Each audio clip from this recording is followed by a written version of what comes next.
everyone, my name is Ronit Patel and I am here to showcase my DA331 Big Data Analytics course project, which is based on dynamic flight prediction system. So the primary objective of this project includes following step. The first step involves data collection, that is gathering historical flight data from multiple sources. Here one of the sources that I have used is Ease My Trip. This is followed by data pre-processing, where I would be cleaning and pre-processing the collected data for analysis and further for modeling and predictions. It would be further followed by model development, where I would be utilizing various machine learning algorithms to build predictive models. Also, I would be evaluating these models to assess their performance using appropriate metrics. Further, I will be deploying an interactive web-based UI interface using Kafka, producer and consumer configuration, and along with Flask app. So first, let me talk about the data set that I have been using.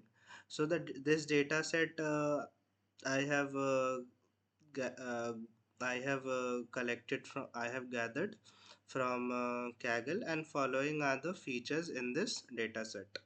So the first one is airline, others are flight, source city, departure time, stops, arrival time, destination city, class, duration, days left, and price.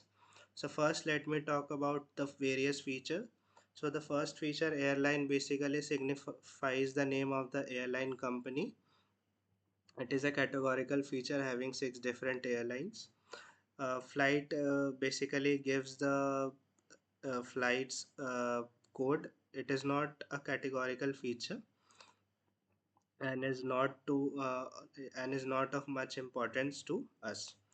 Then the source city basically gives information about the city from where the flight will take off.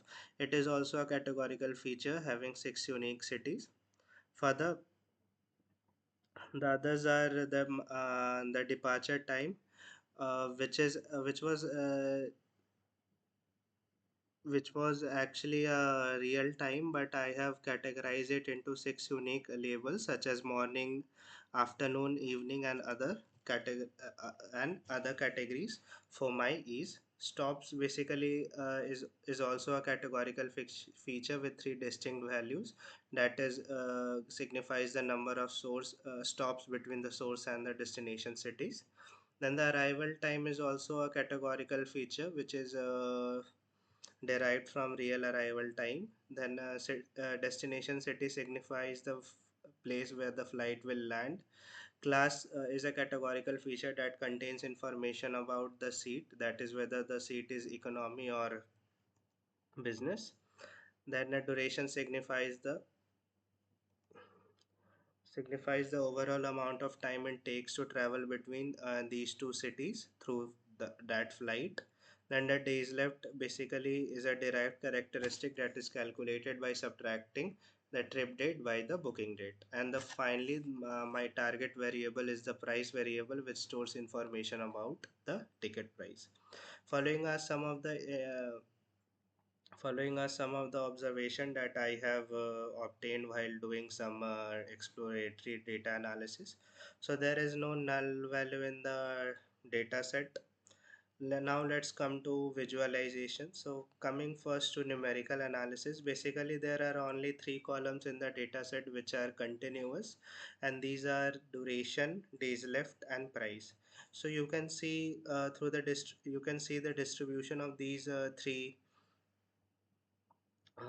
features, and it is clear that none of them follow Gaussian distribution. However, to some extent it can be said that the days left feature is somewhat but uniformly distributed but not to uh, but not exactly. Now let's come to analysis of various categorical features that we have in our data set. So first let me come to the airline feature. So you can see clearly from the pie chart that approximate that 60% of the data set belongs to only two airline. The first one is Vistara with 43%, and then the next one is the Air India with 27%. Now, as I said that flight name is like a ID, so it is not necessary for modeling and is of not much importance, and so I have dropped this feature from the data frame. Now let's come to the source city. So the city there are six cities for which the data has been taken, and their distribution is quite similar with 17 to 20% of each belonging in the data set. Coming to the departure time is also uniformly distributed, but the late night feature is almost to null. Now let's come to the stop. So you can see from the pie chart that 64% of the flights in the data set are having one stop, whereas 12% of the of the flights are have no stops at all. Now let's come to the arrival time. Arrival time is also similar to the departure time, but here we can see a significant rise in late night arrivals. Now let's come to the destination city. Destination city is also uniformly distributed among the six cities. Now let's come to the flight class. So flight class is not evenly distributed. 69% of the flights of the bookings are of the economy class, whereas 31% of the bookings are of the business class. Now let's do some analysis on the duration versus prices. So as you can see in the business class, from 1 to 5 hours there is a sharp price growth. For durations more than 5 hours, price is in the range of 45,000 to 60,000. Now let's come to the economy class. So economic rise, the growth of price is having a linear growth, but for duration greater than 47 hours, there is a sharp rise in prices. Now let's do some times basic now do now let's do some basic time series analysis on the number of days left. So it is clearly from the this graph that the earlier you book your ticket, the less you will pay for, especially if the number of days left is less than 5. Now let's do some data pre-processing. I have used label encoders to encode my categorical features, which are a lot. I have also plotted correlation between different features, so it can be seen that number of stops and flight class uh, uh, are correlated to the price to a large extent, especially the flight class. I have also normalized my data set so that it would be uh, so that it is a common practice, and it would prevent overfitting to a lot to some extent.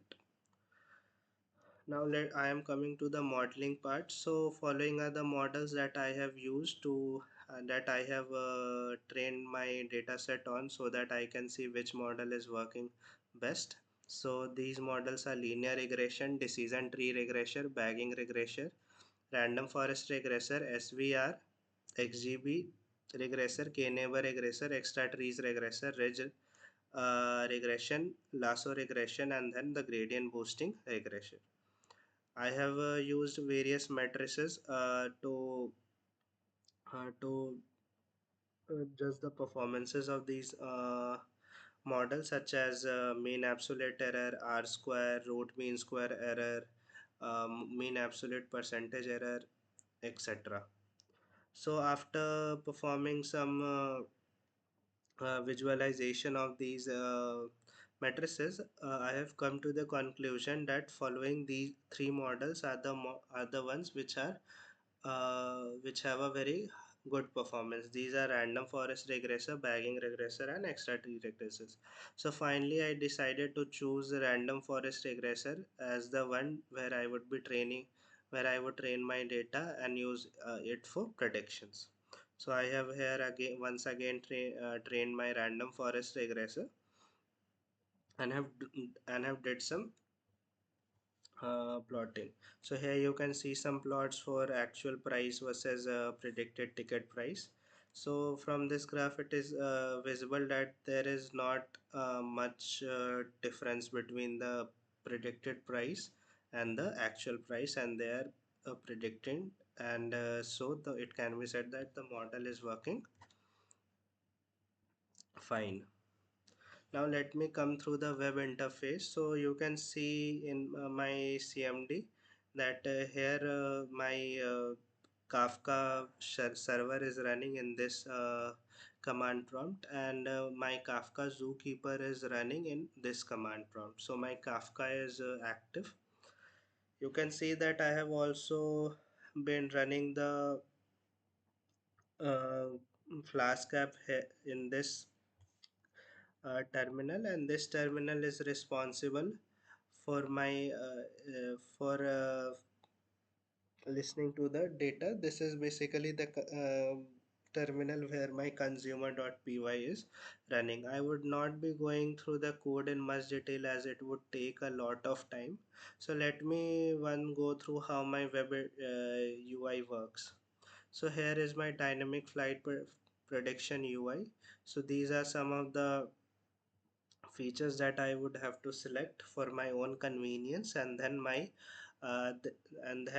these data will be sent to the model through Kafka producer, and the Kafka consumer will and then the consumer.py will generate prediction using the model, and will again send the data back to the Flask using the Kafka configuration. Now let's add some departure data. Suppose I want to go on after some 15 days. Suppose I want to go on 28th. Let's select the departure time be morning and the arrival time be evening. Let the source city be Delhi, and the destination city be, let's say for now, Chennai. Let the number of stops be 0, and the preferred airline I would let it be Indigo. Let the flight class be economy, and the flight duration be somewhat 8.4 hours. Let me predict the price. So it has predicted my price of 7,642 rupees. Let us see whether the consumer has listened to this or not. So it can be seen here in this terminal that yes, it has received this message. It has received this message. So basically these three, two and ones are label encoded data.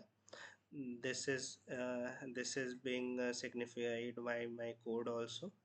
Here you can see I have used different encoders to do this, and the predicted flight price is sent again back to this terminal from where it is being rendered into my web UI.